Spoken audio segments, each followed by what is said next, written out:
You're very welcome, everyone. It is our Mixer Partner Spotlight interview, and I'm delighted to say this week we are joined from Michigan by none other than The Joe Show. You're very welcome. There you go. So, How's it going? We're not too bad. The questions that we ask here, a lot of people who watch these interviews would be just looking to find out how people get involved in streaming, what sort of consoles, PCs, what's under the hood. But we're going to start at the very beginning. And what was your first gaming memory? What was the first memory you have of computer games? I think when it comes to me and gaming, it goes back to when I was a young kid and I used to play. When I was younger, it was probably around the years of around. God, I want to say this was probably like early 90s, like mid 90s, probably 94, 95, right when Doom was coming into play. So when Doom was first coming out, I got into gaming sometime around there. I mean, I played on other stuff, but PCs like old or Hewlett Packard stuff, old stuff, because I've always had a computer in my life for the most part of my entire life. So the thing is, I basically got into Doom and started playing Doom. And my dad was the type of person that really didn't like the fact that I played it because it was a violent game. It wasn't really one of those games you'd play. And back in those days, that was considered a violent game because that was the norm of violent video games. So that's what I played back in those days. And I would say that's probably the earliest memory. I got into consoles like later after that, but PC gaming was probably my origine, if I had to say anything about that. So that would definitely be for sure. Yeah, the very beginning. Okay, so that's a slight buck to the trend where people would normally start on the console side of things. Yeah, and I then was definitely not a console starter. I started directly on old, like Pentium 2, Pentium 1 processor computers. I worked with DOS. I've worked with the original Windows-based systems. I've done all of that. Okay, and can you remember then, let's say your actual first PC, your first machine, what was it? It was okay. So I think if I remember correctly, I don't know if this is right, but I know Hewlett Packard originally was Packard Bell. I think Packard Bell was the very original. So I'd have to say my first computer was probably a Packard Bell. Old, probably like a Pentium 1. Uh the big ass CRT monitors. But yeah, that was probably my very first computer was an old Packard Bell. I don't know exactly what model, whatever, but it definitely fall into those categories. And are you able then to chart your journey through gaming with the PCs and consoles that you owned? Like, for example, Auntie Tinkerbell now, she has all her original consoles from day dot. I don't have all mine. Yeah. My favorite console out of anyone I've owned was the Dreamcast. Unfortunately, the Dreamcast didn't survive. It was the very first console to integrate online play because I had a 56K modem built right into the unit. So I was like kind of roughly, but it actually, so yeah. But I think when I got into consoles and when I got into console gaming, I think the first one I ever touched it was a Nintendo, was an NES, and I worked in from NES, and then I played some other stuff. But I don't think I own any of my original consoles. Not that I remember, like not of the original ones I had when I was a kid. No. And what journey, let's say, did you take then through from your original Packard Bell? Like, from there, where did you go? Yeah. So after the Packard Bell, I got into other stuff. My dad would always he was a businessman all the time. So he always had a computer. So I was always using the computer that they had in the basement or whatever it might be. And from there, my first computer I ever got for me, my brother at the time, was a HP Pavilion. It had a Celeron processor in it.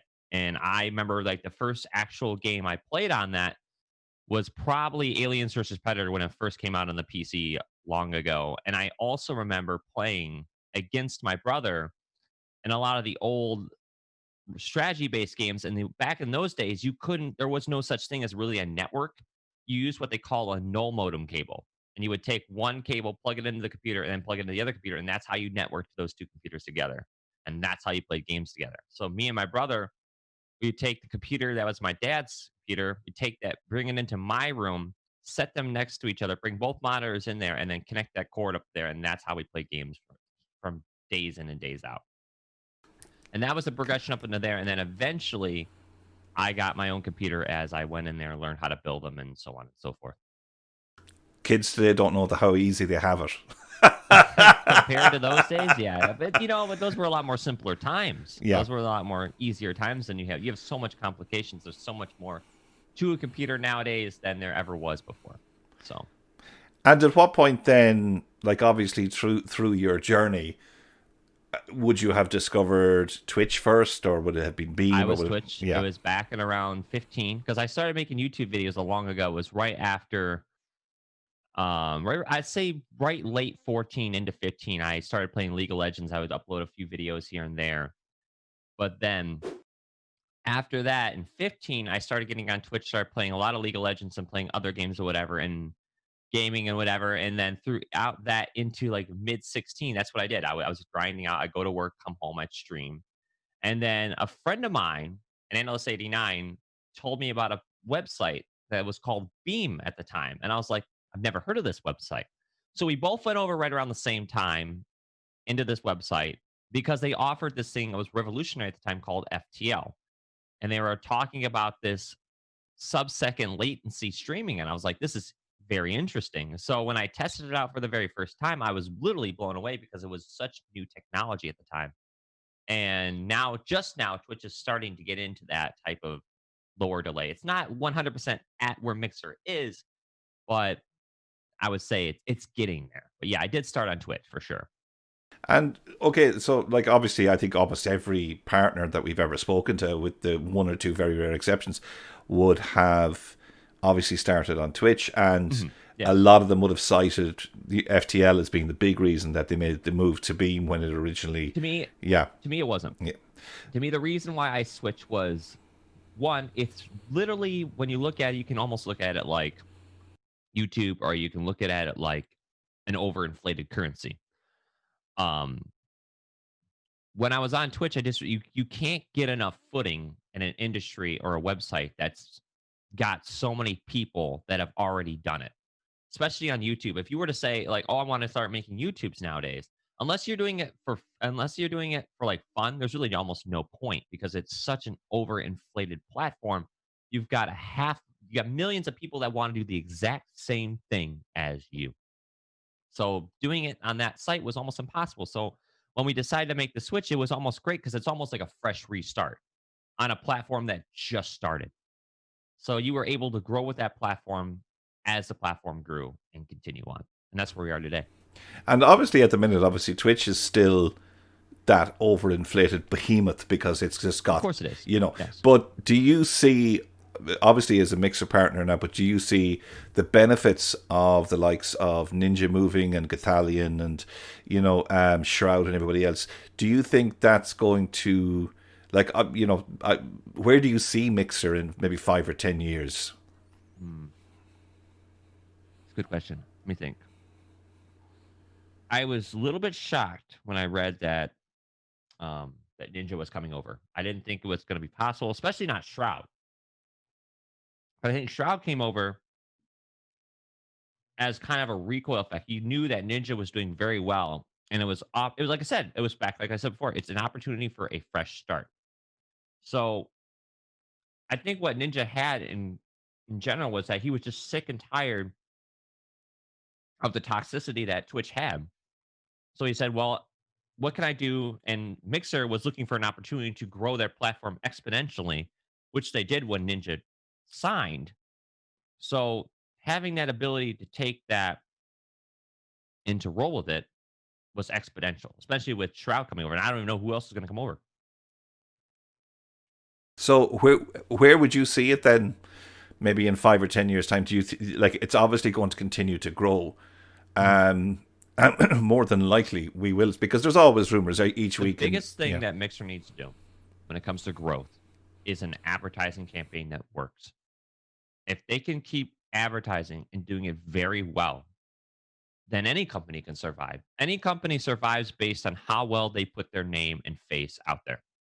If they're not doing it, they're not going to grow. It's just not going to happen. Now, Twitch does a lot of advertising. They got a lot of esports. They're really heavily into esports. So that does help them a lot because it gets their name into like ESPN or all these other ones because they are involved in that market. Now, with Mixer, what Mixer has that works with them is they have the entire Xbox platform to work with. So they got all these kids that do very well and help the platform, but it just makes me wonder with all these kids, is it really going to help the platform and grow if, let's say, like all these partners are coming in, they want to try to make it out there? How are these kids going to be able to support them in a financial standpoint compared to like Twitch, where it's all like an adult people who have already established income? That's always been my big thing. Is like I see all these, big time streamers on Mixer doing very well, and I like that. I'm glad they're doing well, but it blows my mind because it's like, how are these kids able to do it? How are these kids supporting these people like that? Blows my mind, but I don't know. I think within 5-10 years, they as long as they can advertise the living heck out of their platform, they'll do very well and keep coming out with new technology. I mean, they were the first people who ever came out with co-streaming, the big old thing side by side. When that first came out and I tested it, it was amazing. It was amazing to see it. Me side by someone else giving like a high five. It was incredible stuff, like new technology. And I think that's the most important thing. So That's what. okay, well, like even at that point, then for you, obviously moving over to Mixer, Yeah. at what point did you kind of say, okay, I'm gonna actually have to start taking this seriously now because this could be something for me, like obviously we've got our fun streamers out there who enjoy it because it's just some fun and they get For to me, chat to it's new it's a people. lot of fun because I never really I never looked at Mixer as a job because I knew that I'm like with me, I'm very good with money. I understand how money works. And to me, it wasn't a consistent income. Like it's nice, it works, but if the problem at the end of the day is that unless you make a bunch of it, it's almost like you're playing a gamble or like you're going to a casino. You're not really knowing how well you're going to do unless you're basically throwing yourself out there 500,000 times. Like you're basically that. I hate to say it. I mean, not everybody's like this, but you're that person with the change jar like this. You go and like that's how it is. But that's how entertainment is. You're throwing yourself and hoping that your personality is going to grab these people, and then they're going to just throw that love at you. And if that doesn't happen, making it as a streamer like that, unless you are very creative or you got something that can drive people, it's hard. It's a hard life. And that's why I never really threw it as a full-time thing because I was always paranoid and worried that there'll be a day where this won't work. And then a lot of people, and here's the biggest problem. A lot of people won't plan a backup plan. They'll throw everything they have into this. And then if it fails, they're like, what do I do now? That's why I have a full-time job and do all that because I know in a sense it's just with a consistent unless you know you're gonna do it. It's hard. It's a hard life. So I basically do it a lot for fun. But I mean I've had multiple times where Mixer has done very well for me. It just depends on like what you're playing, how good you are at something, because that helps out as well. If you're good at something, it gives you leverage. But it's really variable. You never really know what's gonna happen. It's a tough industry. It's a very tough industry. And at what point then did you kind of say, well, I'm going to go for partnership? Because obviously that's a big step Um for a streamer, and it's where a lot of streamers who are going to right. be watching this are Right. kind of that's their Okay. aim. So here's the thing. With partnership, when I first started, when they were doing the partnership program back in my day, it was a lot easier of a time than it is today. Back in those days, I think a lot of partners who are going to watch this, it was an easier time. I mean, if you get partnered, it wasn't hard at all. And then when you had a massive influx of partners coming in, Mixer's like, Mixer slash me was like, oh man, we can't do this. We got to lock this down because we have a bajillion people coming in here. And it was a small business at the time. How are we going to be able to fund all this? And I think when they transitioned to Mixer and got acquired by Microsoft, it helped out a lot. But before those days, it was just them. So it was a lot harder of a time. But I think for people, if you want to get partnered, the most important thing I can always tell people is that You need to be very active on everything. You need to be active on your socials beyond belief. Keep it and then make sure you have a name that kind of is simple and straight to the point. You got to have something that's gonna lock in on people, and people are gonna be able to recognize it and not get easily confused by it. And Like the Joe Show. consistency. Yeah, exactly. Just something very easy to remember and straight to the point. And then another thing is you have to be consistent. Have a schedule. It's very important to have a schedule because then people can lock that in their mind and say, no, this person's going live at this time every single day, or they're going to be off at this day. And they know that and they can lock it in their minds. And most people will be able to remember that. And make sure that's always on your Twitter, Instagram, wherever you can post it and keep it on a pinned tweet. Do it. Got a Discord, do the same thing. Have it pinned at the top under announcements, however you want to do it. But if you want to push towards partner, that's literally the best thing I can recommend at this point in stage time. It's a very tough industry. I mean, Mixer's a lot easier because I'm sure getting partnered on Twitch is, from what I heard, it's almost nearly impossible. But I think in this platform, you still have a chance as of right now in the market. It'll get very, very hard come a couple years from now. So if you're going to do it, now it's time to get cracking for sure, I would say. And from that point, then obviously, as your audience grows, and you're doing everything. For example, you're ticking all the boxes. Yes. This is something that we like to ask partners. This has kind of evolved into a bit of a question as well, where if you've got someone, okay, so you're used to kind of putting yourself out there with YouTube and obviously Twitch and Mixer. And obviously I'm from a radio background, so I'm well used to being able to kind of put it out there and deal with some of the negativity. But even obviously in the current climate, we have more streamers now than we've ever had before. But it's a huge industry. What would you say to then the kind of newer streamer or the streamer who is getting a little bit affected by the fact that, the dreaded troll has appeared in their stream? Do you know what I mean? How do we counter that? Yeah, for you as a person, like how do you deal with a troll? And for somebody who's just kind of started out and is not sure, don't understand it. Yeah. So with trolls, a lot of them it's people that love attention. They want their name to be portrayed and said or called out, or any way they can get their name out there. We live in an industry now where anybody will try anything to get their name out there, whether it be in a trolly terrible way or in a self-promoting type shout out type way. They just want to get their name out there. So they try to do it in the easiest but not well-fashioned way of doing it. But trolls, to be perfectly honest, it depends on what kind of a person you are and how you deal with things.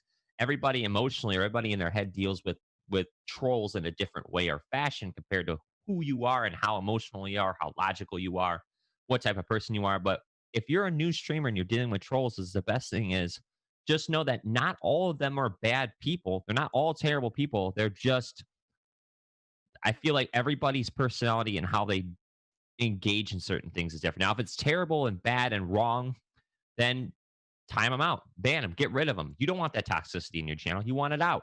Get rid of it. If it's just fun little bit of trolls, it's going to happen. You're going to deal with that for your entire career that you are streaming. It's just going to happen. It's going to be there.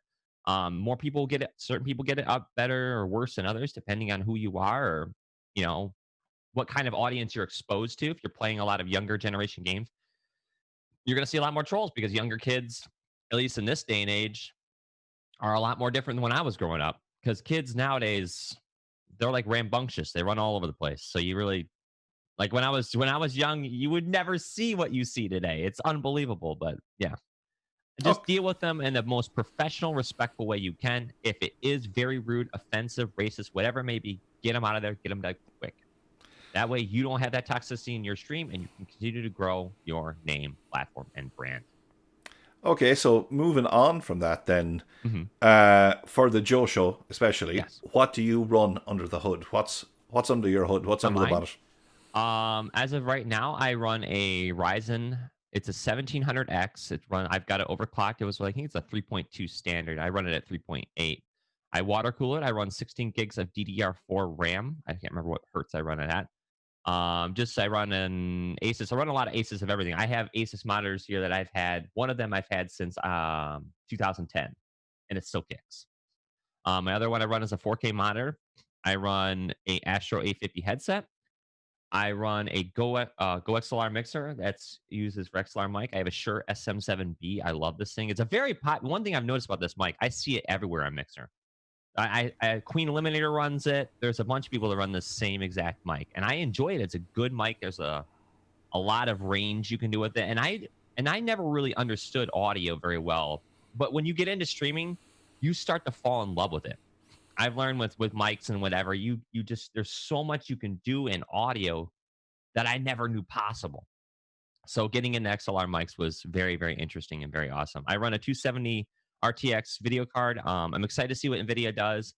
AMD's got another card coming out. And then actually, I'm hearing Intel wants to get back into the video card market as well in a competitive stance. I don't know how well they'll do, but I would say that's my computer components. I think NVIDIA have that Cyberpunk 2021 or the Cyberpunk. They had a giveaway for that, didn't they? They were doing something like that. I think that was a 280 Ti that they were trying to give away. And it's it blows my mind how small you can cluster so much silicone into such a tiny little spot and make that. I mean, the engineering that goes into that is unbelievable, how far we've come in that industry. And what even scarier is how much AI are we going to be able to harvest into all this too? And eventually, I don't know what it'll do. Who knows?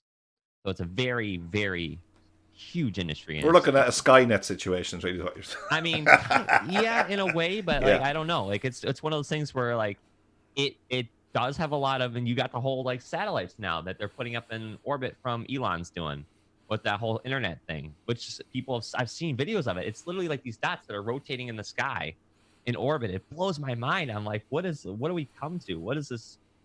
You know, I like the aspects of it, but does it come with consequences? I've always learned that everything has a pro and a con. There's always a consequence and a great thing that comes out of it. So we'll have to see. I really don't know. Okay, so it's we're almost near the Introvert interview, but this is one that we've kind of thrown in since we started doing this, and we find it's a bit of a fun question, really. But it's our Desert Island Discs. So, favorite book, favorite movie, favorite album, and obviously favorite game as well. Now you technically have to give a reason for each one. You just can't name them out. So we're going to ask you for a reason as to why. All right, my favorite book of all time. I've always been a fan of like aliens and the paranormal and everything like that. And so there's a guy by the name of Tom DeLonge. I don't know if you know who he is, but he writes a bunch of books now. He actually is co-writing books. They're called Secret Machines. And it's like basically he goes over and goes to government agencies and gets any type of legal information he can. And he like takes a kind of a fictional story, but takes a bunch of facts and throws it into one book. So there's a book called Secret Machine. I think it's called Chasing Shadows or whatever. That's my favorite book. It's great.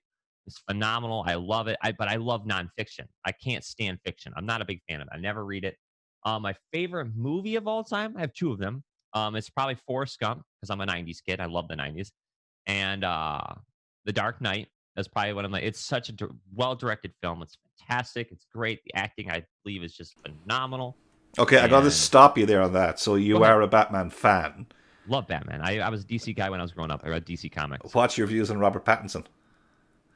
Are you talking about the new Batman type thing that's coming into play? I don't know. We'll have to see it happen. I really like every single time they make a Batman, it always has a good thing and a bad thing about it. But I feel like it's going to be really hard to beat the Dark Knight trilogy, all that with that Batman. That Batman did it so well. Same thing with the Joker.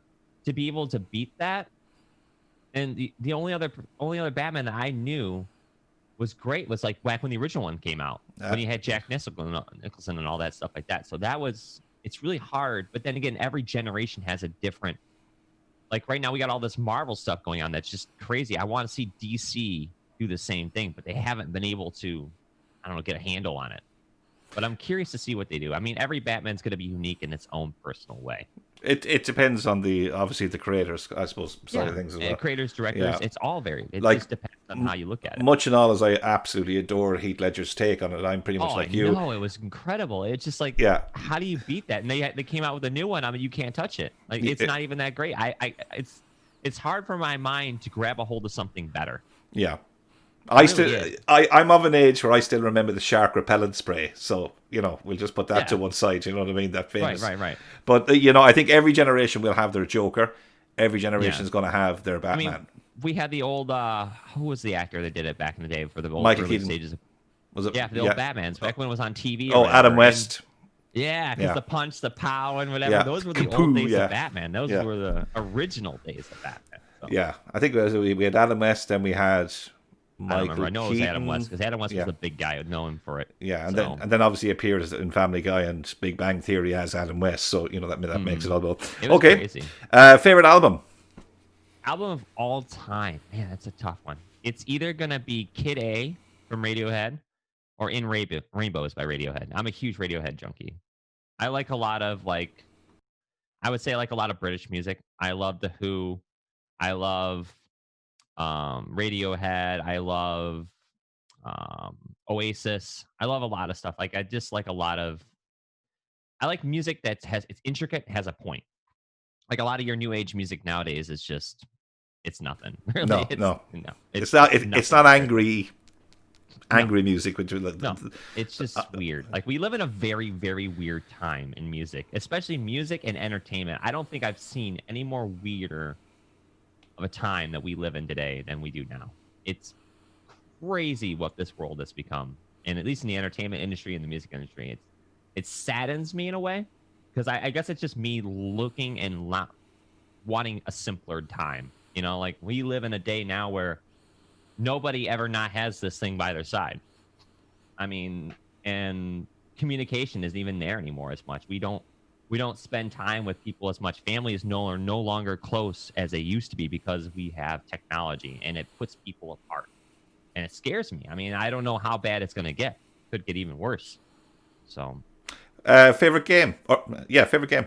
Game of all time, that's an easy one. That's either going to be Doom 1 or Doom 2, very first. I remember having them on floppy disks back in the day. So, a lot of times when you got the early games, it was probably about a stack of 4 or 5 floppy disks, or it was a stack of about 4 or 5. I remember getting Riven, which is the sequel to Myst, and that was 5 or 6 compact discs. So it was crazy. Yeah. Did you ever have the tape cassette? No.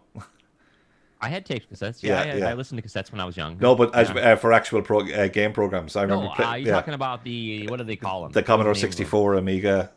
I played a lot of Atari 2600 when I was young. So it was just, the blow on the cartridge and stuff. Yeah. That was old NES. That was all that stuff. I mean, we had the tape cassettes for every level. Yeah. A lot of people don't realize this, but when they said N64 was the very first 64-bit console to come out, it actually is false. Atari 64, or the Atari Jaguar, was actually the very first 64-bit console, but it was not very well known. No. At all. But it was the very first. Right. Well, before we let you go, we ask all our partners this, and it's good because, again, as I mentioned, we've got a lot of streamers who will be watching these, who are new streamers, who are coming to a point where they're going to make a decision whether they're going to pursue it as a partner or not. Yeah. So, if you had one bit of advice to give streamers overall, what advice would you give them? I always tell everybody the same thing. The most important thing you can do as a streamer or as an entertainer is to be yourself. Be you.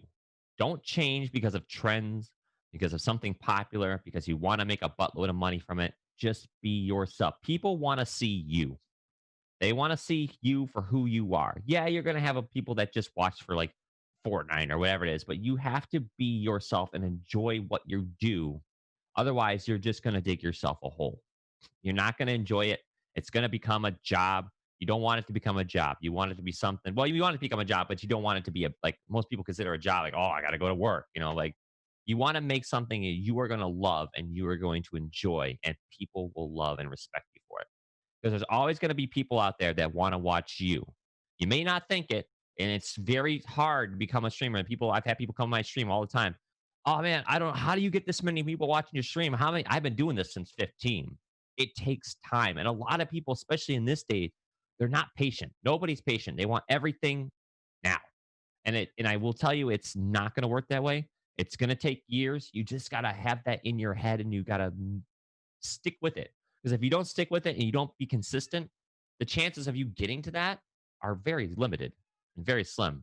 So that's the problem that people got to think about. Okay, well, wise words. Mhm. Thank you very much, everybody. This is the Joe Show, one of our mixer partners on our Partner Night Spotlight. Thank you for taking the time to have a chat with us, to impart your wisdom. And if anybody wants to catch him, his address is there at the bottom of his window, so you can pop into his stream and find out what the Joe Show is all about. But for the time being, from us here at CST and myself, Radio Gaga, Joe Show, thank you very much indeed. Yeah, no problem, bud.